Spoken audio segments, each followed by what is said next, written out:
Avez-vous une activité physique qui demande beaucoup d'efforts? C'est important que le corps soit éprouvé. Positivement, on va le voir. On est parfois très grossier, matérialiste, attiré par les plaisirs, les désirs, les pulsions, les passions. On ne comprend pas, on se lève avec cela, on va se coucher avec ça aussi souvent. C'est l'histoire d'un jeune homme qui souhaite être accepté dans une grande yeshiva, la Yeshivat Omret Emimim, historique, à l'époque du rabbi Shalom Dovber et de son fils, le rabbi précédent, le rabbi Yosef Yitzhak. Il arrive, il est beau, il est fort, il est intelligent, très intelligent. On y voit en lui une belle âme puissante, on y voit un potentiel phénoménal. Il veut être accepté dans cette yeshiva, dans cette maison d'études. Mais on sent aussi qu'il a une attitude, une façon de s'habiller, de parler, de marcher. Un certain charisme qui laisse transparaître un matérialisme et une attirance pour les plaisirs et les désirs du monde qui ne correspondent pas du tout à ce qu'un élève de la yeshiva doit avoir. On ne sait pas comment faire, on demande conseil au Rabbi Shalom Dovber. Rabbi Shalom Dovber dit, prenez-le, acceptez-le, mais donnez-lui une tâche physique difficile. À l'époque, on est quelques mois avant la fête de Pessah. Il lui demande de s'occuper, de préparer les matzot. À l'époque, il n'y a pas de machine. Il faut faire ça avec sa force physique. Il faut aller prendre les grains de blé, les moudre, en faire de la farine, et ensuite faire la matzah. Ça demande beaucoup d'efforts physiques. Il passe toute sa journée à travailler dur. Mais en plus de cela, on lui ajoute à sa tâche matérielle et physique, une tâche spirituelle. D'étudier des dizaines de mahamarim, de discours chassidiques par cœur. Lui, il va être accepté, il accepte donc. Et pendant de longs mois, il va travailler physiquement de longues heures, physiquement. Et puis, le soir, il va s'atteler à sa tâche spirituelle, étudier encore et encore. Au bout de quelques mois, on va constater un changement radical. On va constater qu'en fait, cet homme-là, il va changer. Il va changer parce que son corps, physiquement, a fait un effort, et spirituellement, il s'est transformé. Pour avoir un corps sain, il faut un esprit sain. Un corps sain dans le sens kadosh, sanctifié, purifié. Oui, en effet, on ne peut avoir un corps qui nous dicte des pulsions, des passions, des désirs. On peut se sentir enfermé, emprisonné dans ce corps-là. C'est tout à fait normal. Il faut juste le diriger dans ce qu'il faut, comme il faut. Il faut savoir, parfois, le couper en petits morceaux, comme un morceau de bois qui a du mal à brûler, à se consumer, et que l'on va mettre en petits morceaux, afin qu'ils puissent ensuite, parce qu'il y a tous ces petits morceaux, ces petites brindilles, prendre feu, réellement comme il faut. Boker Tov les Koulam, bonjour à toutes et à tous, je suis infiniment heureux de vous retrouver en cette magnifique matinée que Dieu nous offre sur la terre. J'espère que vous allez bien, que vous avez passé un bon Shabbat. N'hésitez pas à partager, c'est une raison réelle de le faire, de savoir qu'on peut peut-être changer la vie d'une personne qui va tomber sur un cours de Torah, de Chassidut en particulier. Faites-le, on ne sait jamais. Enfin, on sait toujours, justement. N'hésitez pas aussi à liker, à commenter et bien à vous abonner sur les différents réseaux. Vous savez que nous sommes présents en podcast. Et ça, c'est très important de le savoir, parce que si vous êtes sur la route des vacances, eh bien, vous pouvez écouter les cours en audio. Alors, il y a tout ce qu'il faut sur les différentes chaînes. Hein. Il y a des cours des Torah, il y a des cours pour les enfants, il y a des histoires pour les enfants, par exemple. Mais il y a aussi des cours de Torah sur les différents sujets. Faites-le, c'est important. Juste après ces quelques notes de Nigun, eh bien, on étudiera ensemble, aujourd'hui, notre chapitre de Tania, Igeret de Teshuvah. On parlera encore et toujours de Teshuvah. Aïdalelalam, aïdalelalam, aïe aïe aïe aïe, aïdalelalam, aïdalelalam, aïe aïe aïe aïe, aïdalelalam, aïe aïe aïe aïe, aïdalelalam, aïe aïe, tadadadam, aïdalelalam, aïe aïe aïe aïe, dadidididam, dadidididam, bam, aïe aïe aïe.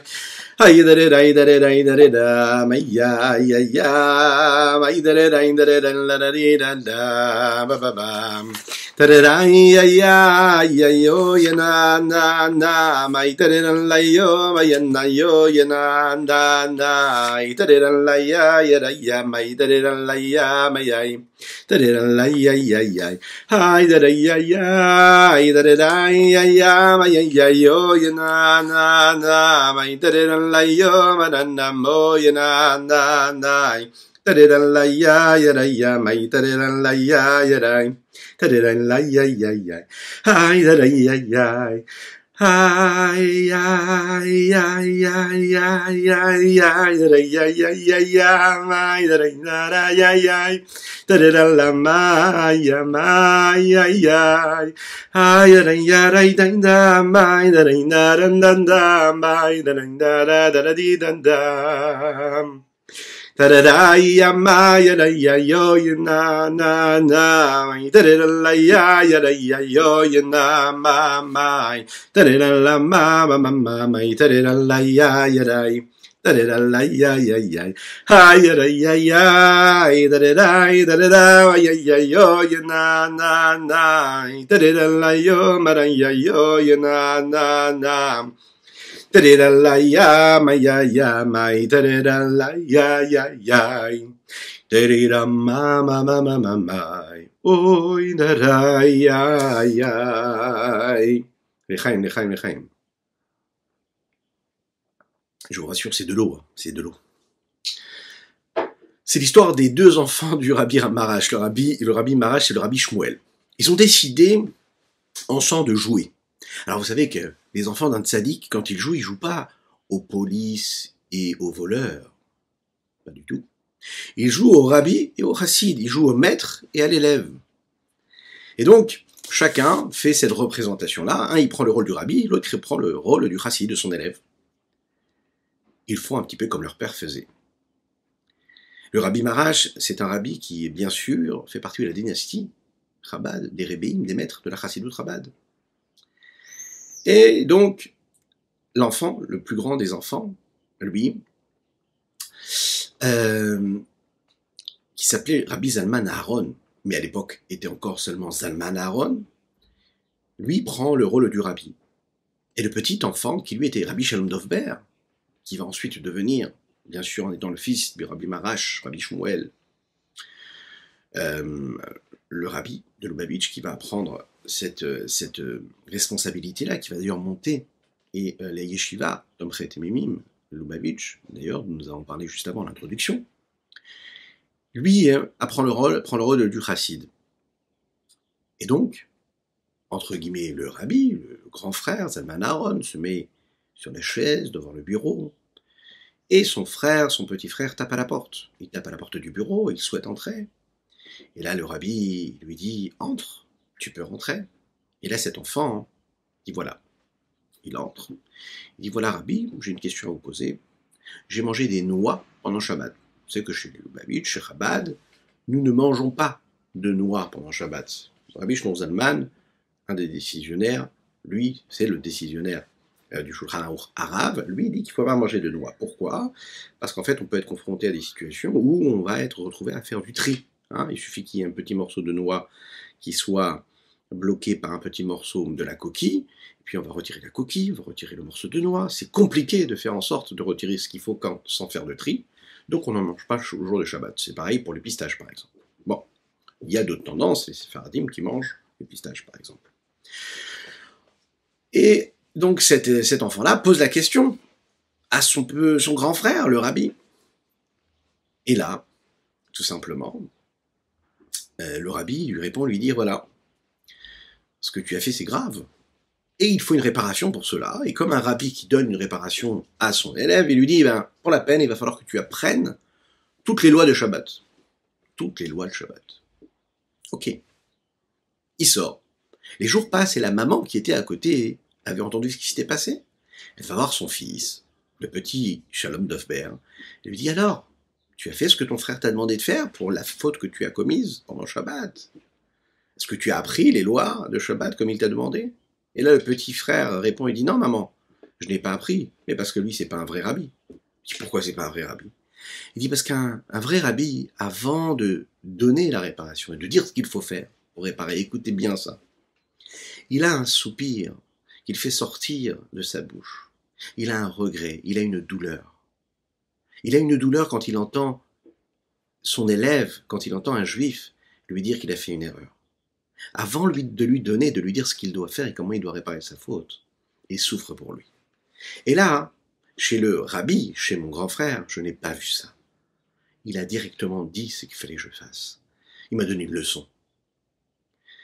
Un bon juif, un mari, une épouse, Un maître, un enseignant, ne doit jamais donner de leçons si elle ne souffre pas, si elle n'a pas la conscience de la douleur de la personne qui est en face. Non, on ne peut pas donner de conseils si profondément on ne ressent pas le mal-être dans lequel la personne est en face et se trouve. Si on réussit à vivre le mal-être de la personne qui est en face, alors à ce moment-là, on est en mesure de pouvoir lui dire ce qu'il doit faire ou pas, lui donner le conseil qu'il faut ou pas. Et d'ailleurs, le conseil sera retenu et sera accepté s'il vient d'un cœur sincère. On peut le constater dans la vie de tous les jours. Un rabbi, le rabbi avait cette force-là, et le tzaddik, il a cette force-là de prendre et d'accepter, de voir ce que son juif qui est en face de lui peut ressentir. Ici, on va comprendre un petit peu que quand on fait une faute, nous l'avons vu, il faut faire teshuva. Mais la meilleure façon de faire teshuva, c'est de se préparer à cette teshuva. Plus je vais me préparer, mieux je vais me préparer, et mieux et plus, et ma teshuva va être meilleure. Pourquoi est-ce qu'elle va être meilleure? Parce que c'est facile de prendre des bonnes décisions. On prend des bonnes décisions tous les jours. Je commence demain. Promis. Promis, c'est fini, je ne recommencerai plus. Oui, les promesses, c'est bien. Les bonnes décisions, c'est bien. Ce qu'il faut, c'est l'acte. Alors pourquoi est-ce qu'on prend tellement de décisions et pourquoi on a tellement de mal à respecter les bonnes décisions, les bonnes résolutions que nous avons prises? Qu'est-ce qui se passe? Pourtant, on est capable de grandir, on a évolué, on a été capable d'avancer dans la vie, de faire de grands projets, d'aboutir, d'aller au bout, de prendre des bonnes décisions. Qu'est-ce qui fait que la majorité du temps, on a du mal à respecter les décisions que nous prenons et on a du mal à respecter les bonnes résolutions que nous prenons? Le rabbi de Lubavitch dit dans une de ses sikhot, de ses discours chassidiques, il explique justement, basé sur ce que nous allons voir ici dans le 7e chapitre de la Higuerot de Teshuvah du rabbi Shlomo Zalman de Liadi dans le Tanya, il dit la vraie raison c'est que l'homme il ne se prépare pas assez. Un homme qui se prépare comme il faut, quand il arrive au moment où il doit faire ce qu'il a à faire, il le fait de manière convenable. Et il le fait. Mieux tu t'es préparé, mieux tu réaliseras. Si tu ne t'es pas préparé, eh bien tu auras du mal à faire ce que tu dois faire. C'est comme la plus grande des inspirations qu'un homme peut avoir. Alors il peut se retrouver face à la situation, au moment où il doit dire ce qu'il a à dire, faire ce qu'il a à faire, et il va essayer de trouver une solution sur place, sans avoir préparé. Il peut parfois s'en sortir, ce qu'on appelle l'improvisation.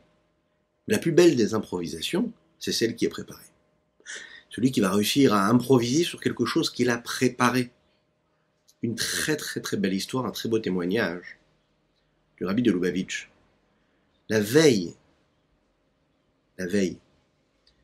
du Yud-Shvat, où il va prendre sur lui le leadership, et il va prendre la conduite et la direction du mouvement Lubavitch. Écoutez bien ce qui va se passer. Il est dans son bureau, affairé. La porte est fermée, et il demande à son secrétaire, Rav Groner à l'époque, de prendre son téléphone et d'appeler un numéro de téléphone, à savoir un hôpital particulier dans lequel il y aurait un juif à qui le rabbi voudrait parler et à qui le rabbi voudrait rendre visite. Le rabbi va demander à son secrétaire d'appeler. Le secrétaire va appeler et encore appeler des dizaines de fois. Il n'arrive pas à avoir la personne concernée. C'est la nuit. Ce secrétaire ne comprend pas vraiment ce qui se passe, mais il continue à faire ce que le rabbi lui demande. Il appelle et réussissent à trouver la personne que le rabbi recherchait. Le secrétaire, quand il passe le téléphone au rabbi, dans le secrétariat, pour laisser le rabbi parler, il décide d'entrer dans le bureau où le rabbi se trouvait, juste avant. Et là, il entre dans la pièce et il voit un bureau. Et sur ce bureau-là, il voit que le rabbi est en train d'étudier le Mahamar Bati Legani, c'est-à-dire le discours qu'il va prononcer le lendemain. Qui sera en réalité ce discours-là sur lequel toute son œuvre va être basée, toute sa vision de ce que va être le développement du judaïsme, qu'il va porter sur ses épaules, qu'il va transmettre à tous ses élèves, qui jusqu'à aujourd'hui sont en train d'accomplir, Baruch Hashem. Et il voit aussi sur la table différents livres.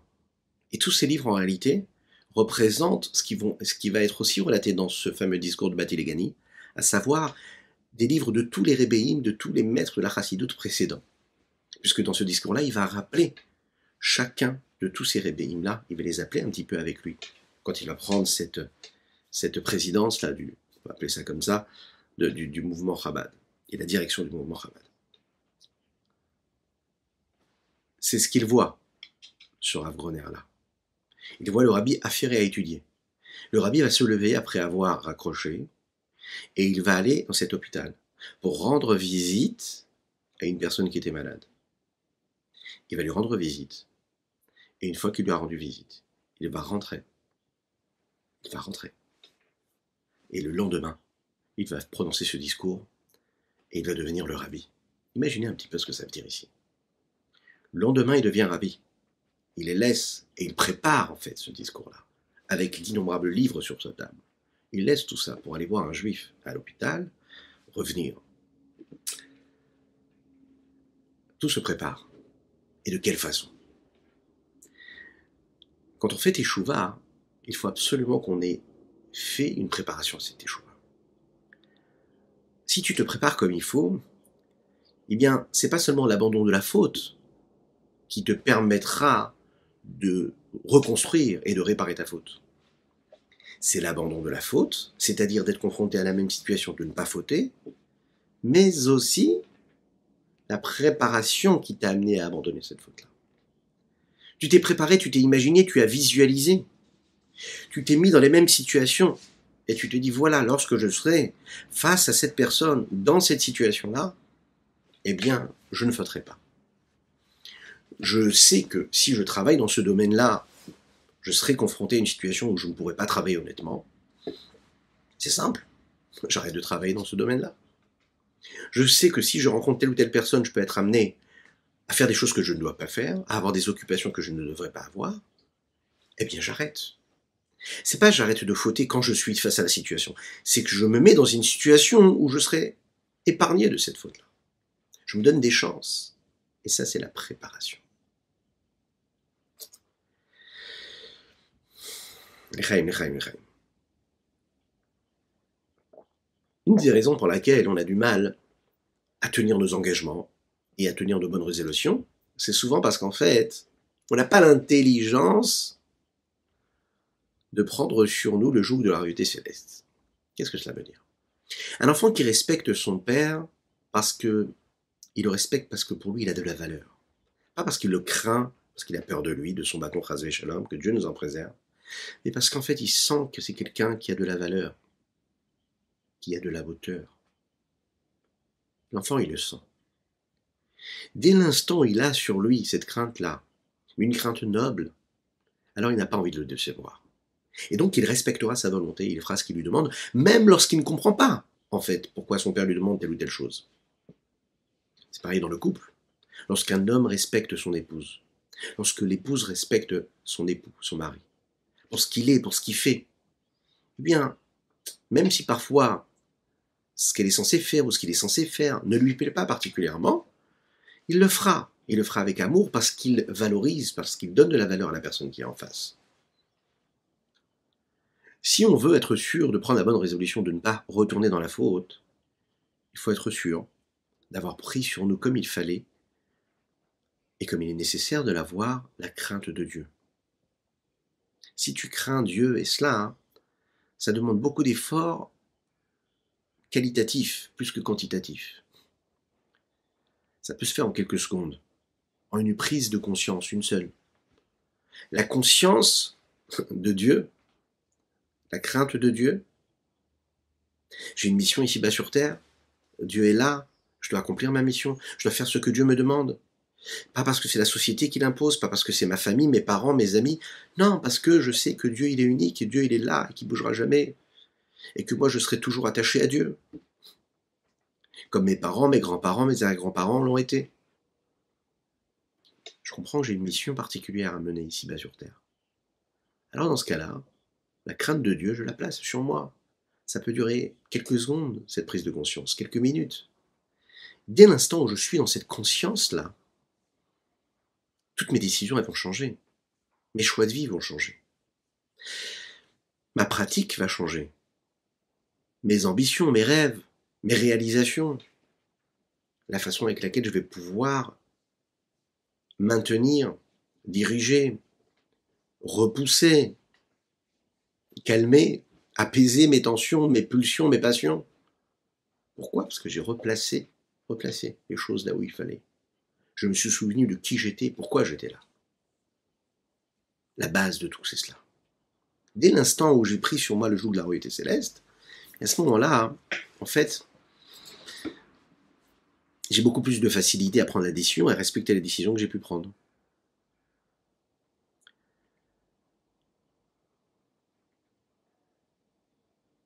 Et là, le Rabbi Shlomo Zalman, il nous dit, si tu veux vraiment réussir à te préparer comme il faut et à prendre sur toi le joug de la royauté céleste, il faut que tu fasses appel à la miséricorde d'Akadosh Baruch Hu. Pourquoi la miséricorde? Parce que parfois on n'y arrive pas tout seul. Et quand on prend conscience qu'on doit craindre Dieu, parce que Dieu c'est le créateur du monde, parce que Dieu c'est celui qui nous a donné l'énergie, qui nous donne la vitalité, la santé, la Bezrat Hashem, la bonne santé pour chacune et chacun. Et d'ailleurs, on a oublié de dédier ce shiur-là, ce cours-là, pour la Refoua Shelema de Avraham Nissim Ben Sultana. N'hésitez pas à dire Amen. Qu'Hachem fasse un miracle et qu'on puisse Bezrat Hashem danser, chanter et étudier avec lui, Bezrat Hashem. Aussi également les Nishmat Aviou Morir et Breuven Ben Isser Alav Shalom. Si l'homme fait appel à la miséricorde d'Akadosh Baruch Hu, parce qu'il le craint, parce qu'il fait appel à Dieu, alors il est aidé. Qu'est-ce que c'est la rachamim, cette vertu-là de miséricorde, cette empathie-là que l'on peut avoir? L'empathie, la miséricorde, ce n'est pas de la bonté, ce n'est pas juste du chesed, du partage. C'est prendre conscience de l'étroitesse dans laquelle la personne peut se retrouver. C'est être conscient du manque. Le milliardaire peut passer devant une personne qui a besoin de quelque chose et ne pas s'en rendre compte. Malheureusement, on voit que dans la société, qu'est-ce que c'est la miséricorde? C'est prendre conscience du manque de l'autre dans la société, à travers des cercles d'amis, ou même dans la famille parfois. Vous avez une personne qui, au Hachem, peut être très très riche, et elle ne se rend même pas compte que son propre frère ou sa propre sœur ou son propre cousin ou neveu peut être dans une situation catastrophique. Cette personne-là va faire des dons à des grandes œuvres tous les jours. Son nom va être inscrit partout, ou pas d'ailleurs, mais elle ne sera pas capable de voir que celui qu'elle a croisé la dernière fois dans la fête de famille est dans un besoin phénoménal, que Dieu nous en préserve. Ou même quand elle est consciente et qu'on lui dit, elle ne va pas avoir de générosité pour lui. Elle n'est pas capable de voir, d'avoir la miséricorde. Et la miséricorde, c'est être capable d'être dans cette empathie. L'empathie, c'est le calcul de l'autre. C'est que je ne vis pas que uniquement parce que je suis, par rapport à ce que je suis, ou par rapport à ce que je peux faire, et exister à travers ce que je fais. C'est je suis à travers cette empathie, c'est-à-dire il y a toujours l'autre. Et la rachamim, c'est l'empathie, la miséricorde. Ça veut dire que je suis capable de voir que l'autre est dans l'étroitesse. Mais pour voir que l'autre est dans l'étroitesse, ça veut dire que j'ai gardé en moi quand même ce qui était la notion de manque, la notion de pas assez, la notion du peur de lendemain, que Dieu nous en préserve, la notion de ne pas savoir, d'être dans la crainte, d'être dans le doute, la notion de pas avoir, que Dieu nous en préserve. Ça, c'est celui qui est capable de l'avoir. Et celui qui est capable de l'avoir, il verra aussi ses proches qui sont aussi dans le besoin. Et c'est cela beaucoup plus rare si on regarde autour de nous. Qu'est-ce qui se passe? Pourquoi est-ce qu'on n'est pas capable de voir proche, de voir près? Parce qu'en fait, quand un homme se regarde trop lui-même, et c'est ce qu'on va voir ici, quand il y a trop de moi, et qu'il n'y a pas assez de toi et de l'autre, eh bien en fait on n'est même pas capable de voir l'autre, parce qu'on est complètement autocentré, dans cet égoïsme, dans ce narcissisme, dans cet égocentrisme. Même le partage et le don, il est autocentré. Et ça, c'est la raison pour laquelle on ne peut même pas avoir de l'empathie pour celui qui est en face. Pourquoi? Pourquoi est-ce qu'on approfondit cette idée-là? Vous allez comprendre tout de suite. Le Rabbi Shlomo Zalman, ici, il nous propose quelque chose. Il nous dit, il faut aller réveiller la miséricorde d'Akadosh Baruch Hu. mais pas la miséricorde de Dieu tel qu'il est miséricordieux, mais d'aller réveiller la source de la miséricorde. Il y a celui qui est Dieu, qui est miséricordieux, donc ça veut dire qu'il utilise cette vertu-là. Et il y a Dieu tel qu'il est dans sa source, c'est-à-dire la source de la miséricorde. Et dans la source de la miséricorde, il y a une abondance de miséricorde. Dans cette source de miséricorde, on ne regarde même plus celui qui est en face, on ne le juge même plus, à savoir, est-ce qu'il mérite ou qu'il ne mérite pas? Est-ce qu'il a fait l'effort ou qu'il n'a pas fait l'effort? On va juste faire bouger en réalité une abondance de miséricorde, de vitalité, d'énergie et de lumière qui vont se déverser sur la personne. Peu importe si elle le méritait ou pas, peu importe si elle avait fait le travail ou pas. Et c'est ce qu'un juif doit faire quand il sent qu'il n'a plus les outils, qu'il n'y arrive pas tout seul. Il doit aller chercher le Père de la miséricorde, la source de la miséricorde. Chaim.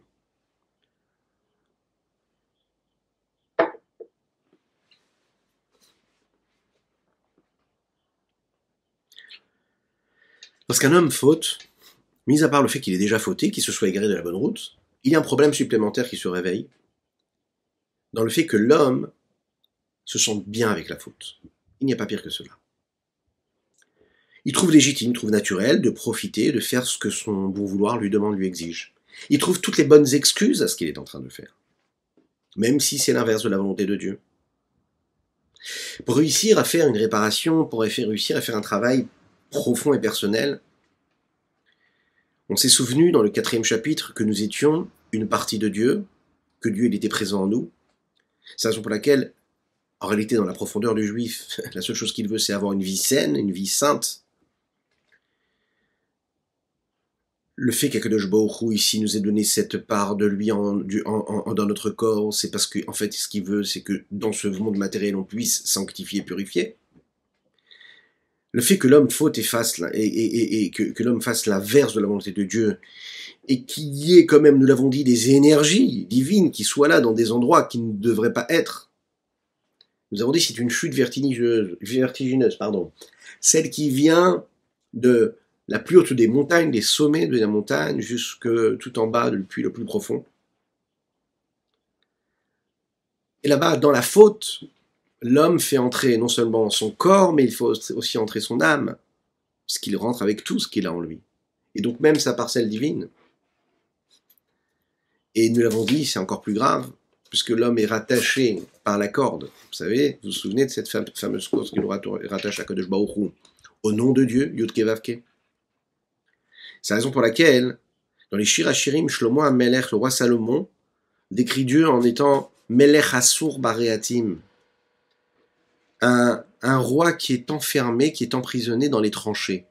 Qu'est-ce que c'est? De quoi nous parlons ici? Vous savez, les tranchées par lesquelles l'eau passe, les conduits. Il ne peut pas bouger.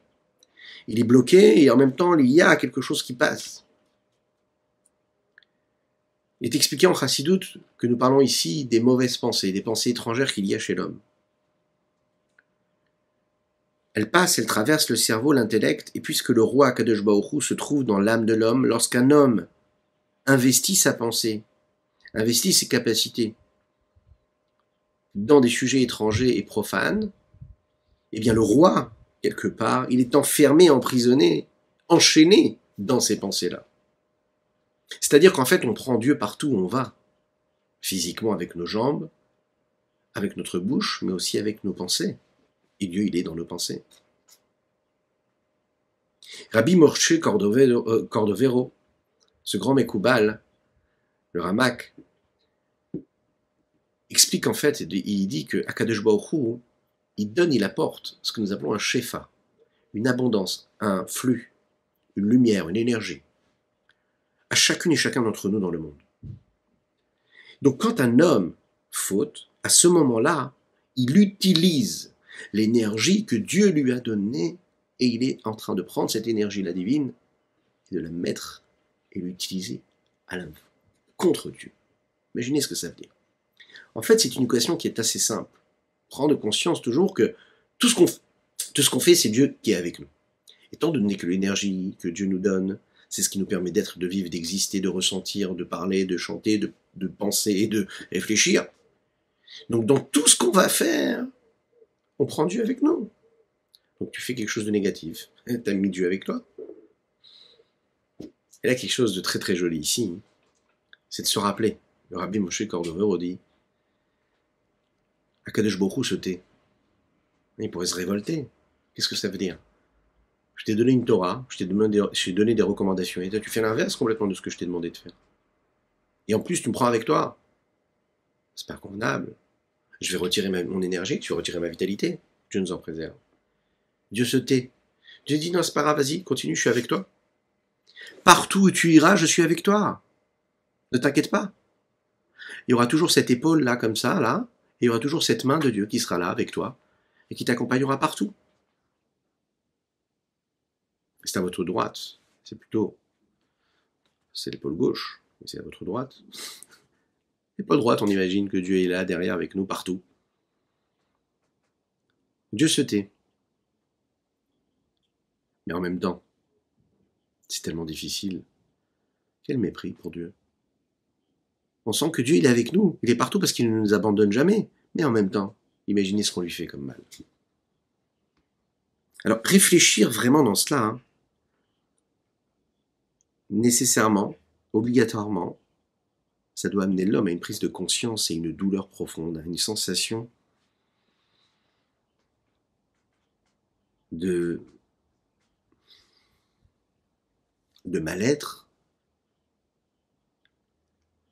au point où il se dit, mais j'ai besoin de faire appel à la miséricorde d'Akadosh Baruch Hu, de Dieu.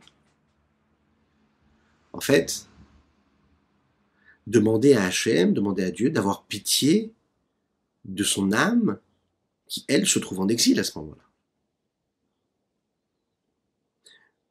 Plus l'homme comprend combien son âme, elle est sainte, elle est pure, combien Akadosh Baruch Hu est grand, plus il va être secoué et se sentir mal face à cette chute-là qu'il est en train de produire, par l'intermédiaire de la faute qu'il est en train de commettre. Donc avant de parler de la faute, avant que le fauteur prenne conscience de la faute, il doit prendre et il doit investir énormément de temps et d'énergie et de conscience sur la valeur que son âme peut avoir, sur la grandeur du Créateur. Et de manière naturelle, il va se sentir très mal de ce qu'il est capable de faire avec cette énergie divine. C'est un conseil que le Rabbi Shlomo Zalman nous donne à chacune et chacun d'entre nous. C'est un conseil qu'on doit avoir aussi quand on parle avec nos enfants. Ça peut être, vous savez, des petits-enfants, comme des grands, comme des ados, comme des jeunes hommes, comme oui, des jeunes hommes, et en fait, ils s'appellent jeunes hommes aujourd'hui, même quand ils ne se marient pas jusqu'à un âge tardif. Tardif, qu'est-ce qu'il m'arrive? Oui. C'est le discours qu'il faut tenir. À savoir, ne pas se concentrer sur la faute, ne pas se concentrer sur le fauteur, mais se concentrer sur l'importance que tu as, mon fils, par exemple. L'importance que tu as, mon cher ami. L'importance de ton âme. Qu'est-ce que c'est ton âme? L'importance du Créateur. Comment est-ce que le Créateur, il est grand? Comment il t'a choisi? Et ensuite seulement, cela va nécessairement et obligatoirement, automatiquement, réveiller, secouer la personne, parce qu'elle prend conscience de sa valeur. L'Echaim, l'Echaim. Chapitre 7, dans les mots. Dans les mots. Le chemin vrai est droit. C'est-à-dire pour ramener le dernier et du nom de Dieu, vous vous en souvenez. C'est par ces deux chemins-là. Aleph, première chose, c'est de réveiller de la miséricorde supérieure, suprême, qui vient de la source de la miséricorde, sur son âme et sur son âme divine. Elle est tombée de cette grande montagne et haute montagne, la source de la vie du Saint béni soit-il, jusqu'à, elle a fait descendre cette énergie-là jusqu'à un puits profond. C'est-à-dire ces endroits là où se trouve l'impureté, l'autre côté, l'inverse de la sainteté. Avoir aussi pitié de Ve'al Mekura, Bimkor Achaim, sa source dans la source de vie, où Shem Havaya Baruchu, le nom de Dieu, Yud Kevavke. Où il retournera vers Dieu, Havaye Yud Kevavke, et il en aura pitié. Pierre rouge, qu'est-ce que ça veut dire? Les Orer Chamim Alashpat Shem Havaye Baruchu, réveiller la miséricorde sur l'influence du nom de Dieu, Yud Kevavke, du Saint béni soit-il. Shtinishtel Shela Virda Tochel Chalot Asitra Chara Temeim, sur le fait qu'elle soit descendue par l'enchaînement des différents mondes, des différents niveaux, jusqu'à descendre dans l'enceinte de cette impureté-là. L'autre côté, Sitrachara, la Chayotam les Demasenosh Tarkulotam Marshavatam, afin de les faire vivre à grâce et par, et à travers les actions des hommes et de tout ce qu'ils sont capables de faire de négatif. Comme nous l'avons dit, comme un roi qui est enfermé dans ses tranchées-là, dans ses conduits. Berite Moucha, et c'est aussi expliqué ici comme les tranchées et les conduits du cerveau, de l'intellect. En fait, ce sont toutes ces pensées qu'un homme peut avoir et qui sont négatives, profanes. Eh bien, Dieu, il est là aussi avec lui dans ses pensées profanes. Ibrinat Galut Ashrina Kaniskraleel, c'est un niveau d'exil de la Shrina, comme il est dit un petit peu plus haut. Zmanam Sugal Lazé. Quel est le moment qui est propice pour cela, c'est-à-dire de réfléchir à cela, de prendre conscience de tout cela? Au Tikun Chatzot. C'est quand on fait Tikun Chatzot. Qu'est-ce que c'est Tikun Chatzot? Vous savez, c'est ce moment-là où on n'a peut-être pas tous aujourd'hui le mérite, le courage, la force, le pouvoir de le faire.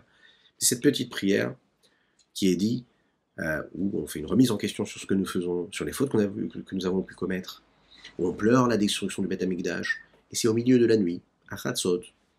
De nos jours, c'est dans les 2h moins quart, 2h, en fonction du pays d'ailleurs aussi. En Eretz Israël, vers les minuit et demi, quelque chose comme ça. Pas tout le monde peut le faire. Mais ce sont des moments où l'homme, il peut prendre conscience de son erreur. Dans ces textes-là de Tikkun Chatzot, on dit là-bas aussi,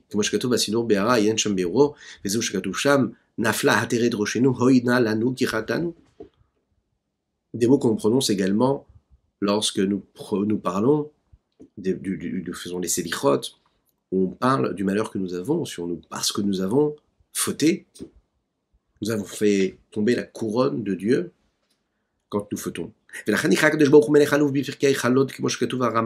Rabbi Moshe Kartovero le dit comme ça. Il dit, c'est tellement méprisant pour ce roi-là qui en réalité, Akadosh Baruch Hu, qui se tait, qui ne dit rien. Quel mépris pour nous de lui faire ça. Et quand on réfléchit à la grandeur de l'infini, ça soit-il. Il remplit tous les mondes et il est à l'extérieur du monde, extérieur dans le sens spirituel du terme. Chacun et chacune en fonction de sa mesure, de la capacité intellectuelle et de sa compréhension. Alors automatiquement, quand il a réussi à réfléchir en fonction de ses capacités, il va se sentir justement amer. Il ressentira de l'amertume. Il ne va pas déprimer, Chas v'Shalom. Il ne sera pas triste, mais il sera dans une forme de mélancolie positive. Il se sentira amer d'avoir causé tellement de tort à Kadosh Baruch Hu. Méhod, beaucoup. C'est l'histoire de... Nous avons commencé le cours en parlant de la Yeshiva Tom Chetmim. Alors vous savez, en France, il y a une Yeshiva qui s'appelle la Yeshiva de Brunois. Très très belle Yeshiva. Historique. Et cette Yeshiva-là, qui a été fondée par le Rabbi Yosef Yitzhak, le Rabbi Shalom Dovber, et ensuite dirigée par le Rabbi aussi également. Il y avait 2 élèves qui étaient en France, et malheureusement, ils se sont mal comportés dans cette Yeshiva-là. À l'époque, le Rav Nissan Nevanov, alav Shalom, qui est le père du directeur actuel, Rav Yitzhak Nevanov, bien sûr, eux, ils étaient sûrs qu'il allait les punir gravement, peut-être même les renvoyer par rapport à ce qu'ils avaient fait. Ils avaient fait quelque chose de grave. On ne rentrera pas dans les détails. Et là, le Rav Nissan Nemanov les a convoqués et il leur a parlé. Et il leur a parlé de quoi? Pas du tout de ce qu'ils avaient fait comme erreur, comme faute, mais il a commencé à leur raconter qui étaient les grands maîtres de la Chassidut, le Rabbi Shalom Dovber, le Rabbi Yosef Yitzhak, qui étaient les fondateurs de cette yeshiva-là. Il a commencé à leur parler, leur raconter l'importance de ce qu'est cette yeshiva-là, l'importance de ce qu'elle peut avoir, et le mérite qu'ils avaient d'étudier dans cette yeshiva. Et après, il leur avait dit tout ça, il a explosé en pleurs. Il a pleuré, pleuré, pleuré, pleuré, pleuré. Il a pleuré en terminant en disant « Et dans cette yeshiva, là, vous avez fait une telle faute. » Ces pleurs-là ont réveillé quelque chose de très profond chez ces deux jeunes hommes-là. Et on imagine bien, hein, ce ne sont pas les punitions, ce ne sont pas les remontrances qu'il a pu leur faire. Mais ces deux jeunes hommes-là se sont réveillés et ont réparé leur faute. Juste parce qu'ils ont compris l'importance de l'endroit dans lequel ils se trouvaient, de qui ils étaient, et de l'amertume que cela avait pu causer à ce rave-là. Non pas parce qu'ils ont été punis, ou parce qu'on les a méprisés ou dénigrés, mais parce qu'ils ont pris conscience de ce qu'ils auraient pu être. Et de ce qu'ils ont causé de mal parce qu'ils ont fait ce qu'il ne fallait pas faire. Alors qu'est-ce qu'on fait? Qu'est-ce qu'on fait pour réussir? Et pourquoi est-ce qu'on doit aller chercher cette miséricorde d'Akadosh Baruch Hu et comment on peut le faire?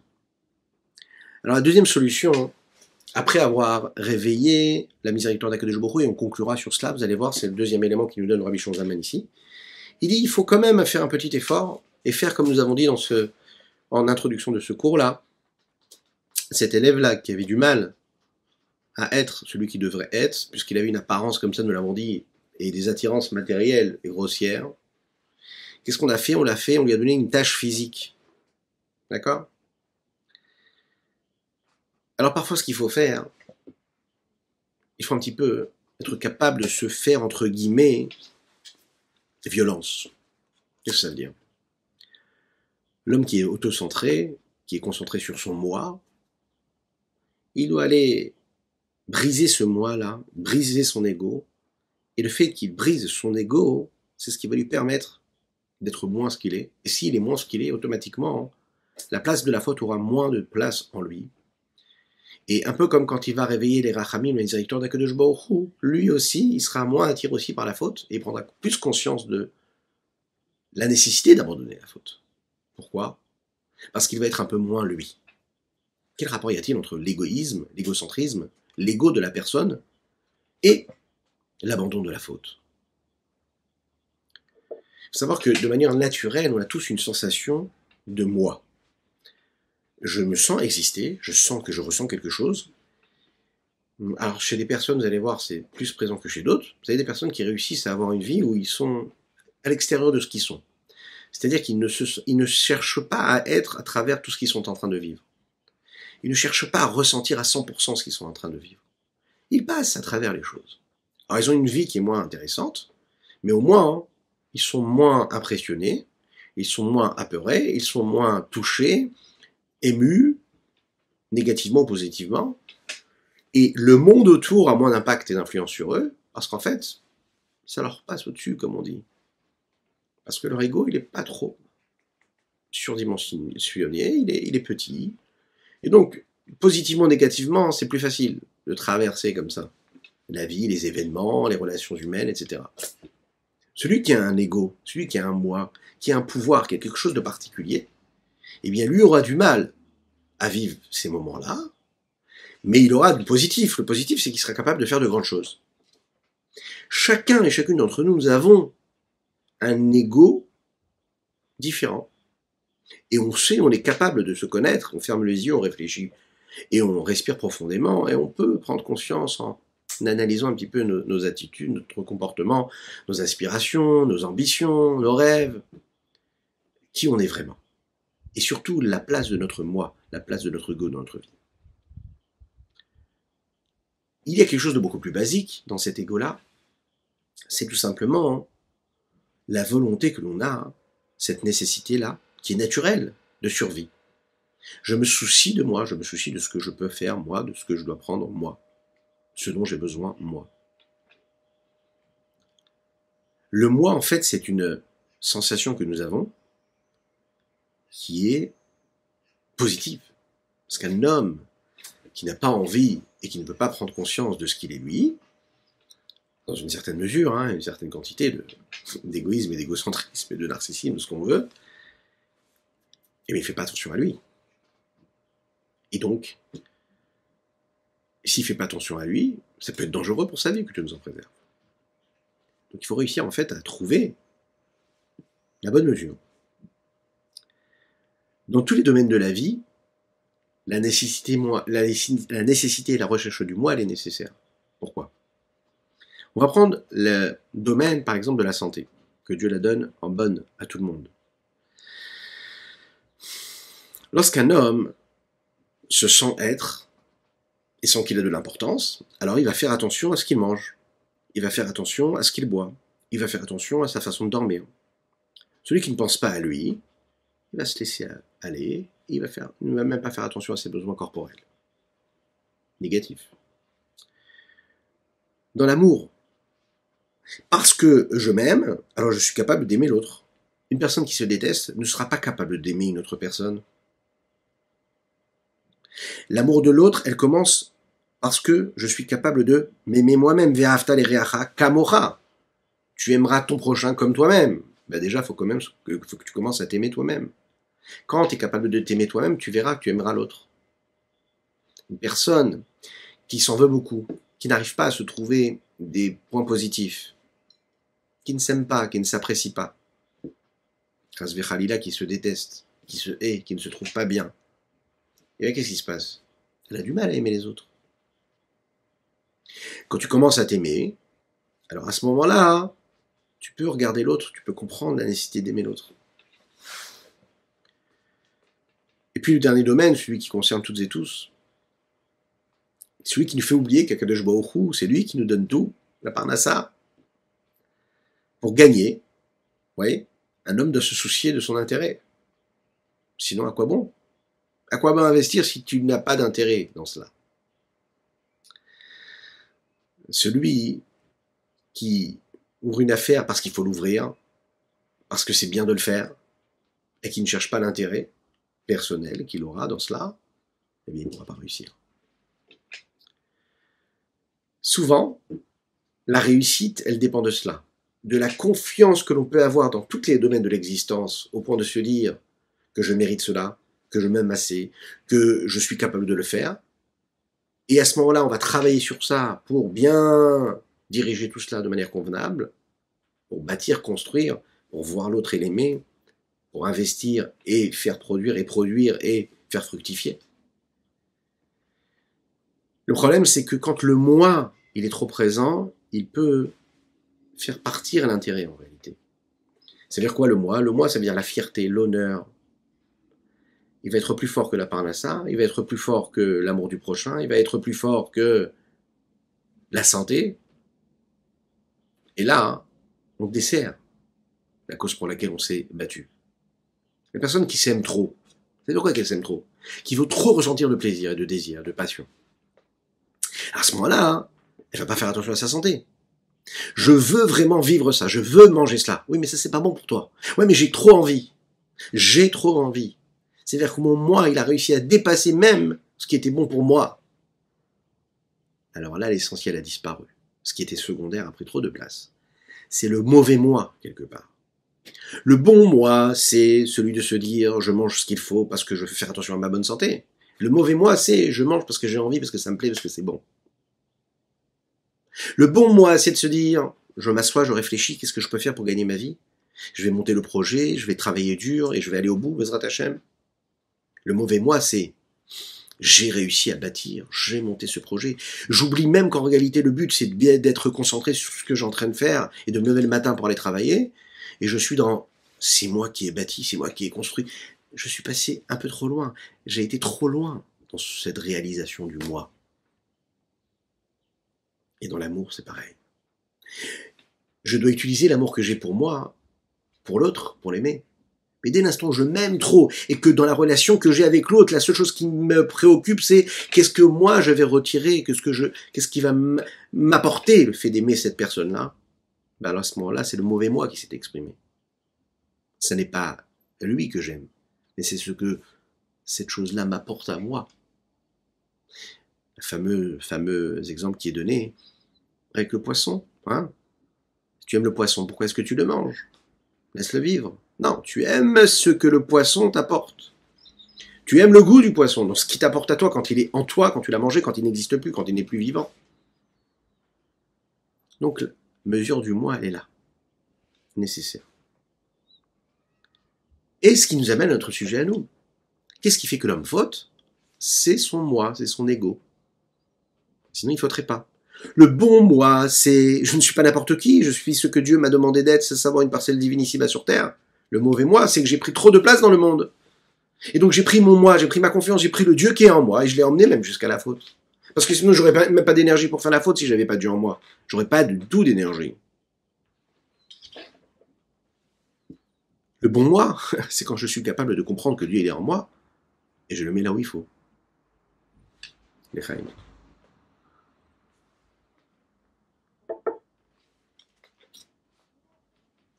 L'homme qui s'investit, qui est plongé dans les profits, dans ce qu'il chérit, dans ce qu'il aime, dans ses volontés, il est capable même de faire l'inverse de la volonté de Dieu,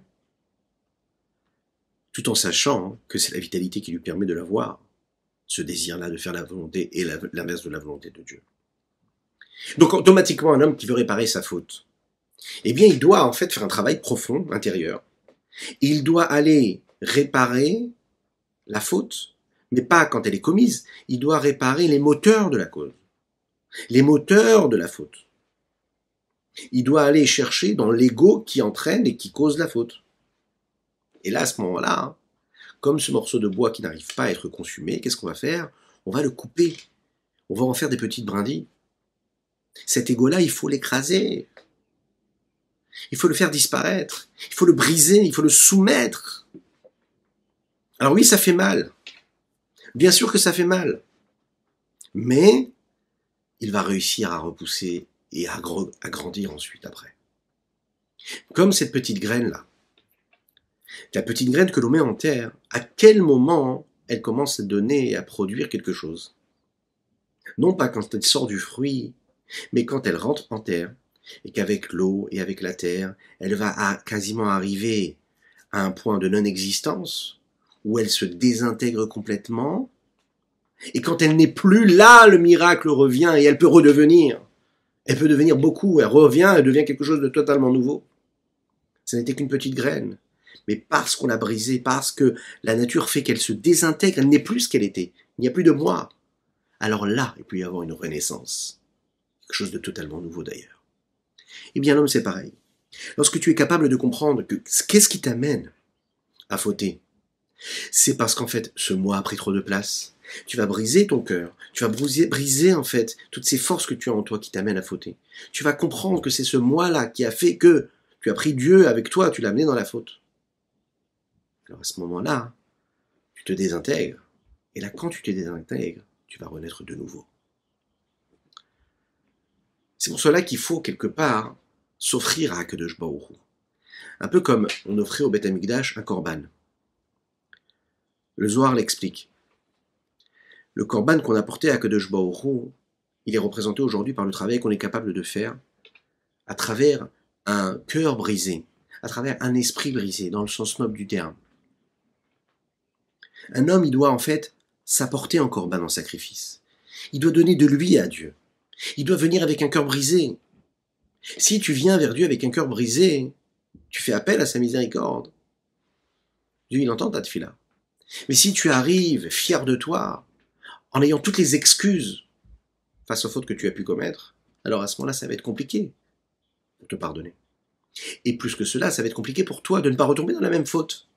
Parce que tu es arrivé avec ta superbe, tu as trouvé des excuses, tu as des explications à tous les égarements que tu as pu avoir. Oui, ça c'est parfait. Mais si tu veux que Dieu te pardonne, et si toi-même tu veux tenir tes engagements, tu veux respecter les décisions, les résolutions que tu as pu prendre, eh bien viens avec un cœur brisé. Et là, si tu viens avec un cœur brisé, alors il y aura de la place pour une renaissance positive. Si tu veux que le feu prenne, il va falloir que tu prennes ce morceau de bois et tu le coupes en petits morceaux.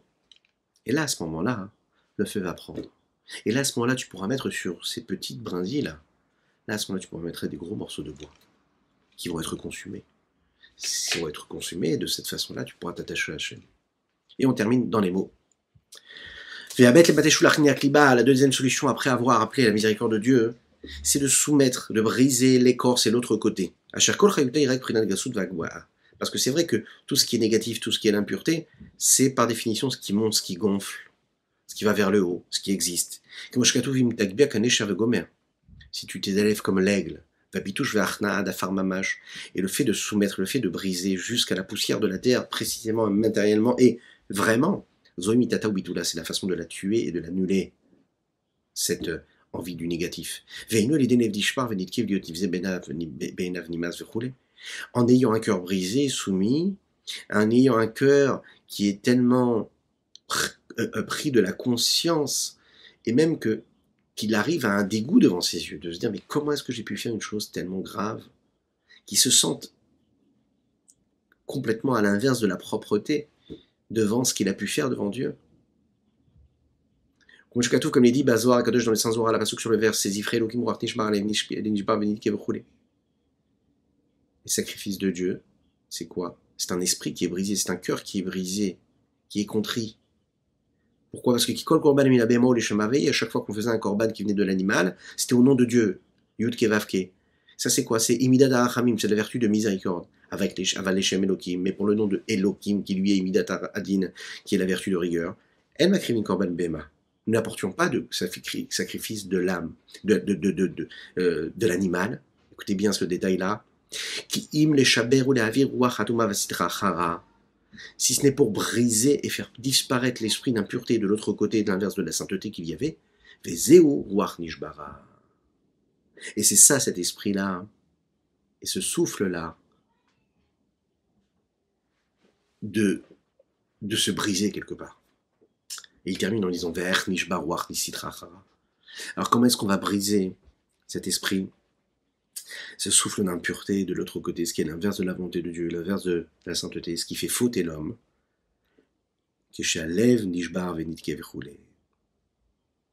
lorsque vraiment son cœur il est brisé, alors il réussit à briser les sources de l'impureté. Que Dieu fasse qu'on ait la force et l'énergie et le courage de faire ce qu'il faut au moment où il faut, et quand il faut. Avec l'aide d'Akadosh Baruch Hu, qu'on puisse être conscient de notre valeur, de cette âme divine qui est en nous, et dans la parole, dans la pensée, dans les actions, agir, penser et dire comme il faut. Que Dieu vous bénisse, qu'il vous protège, qu'il inonde votre existence de bonté, de grâce et de miséricorde, dans l'abondance matérielle et spirituelle, réelle, dans la largesse de l'esprit et du portefeuille. Que Dieu vous bénisse et qu'il vous protège. Shabbat Tov, Mazel Tov. Partagez ce cours. À bientôt.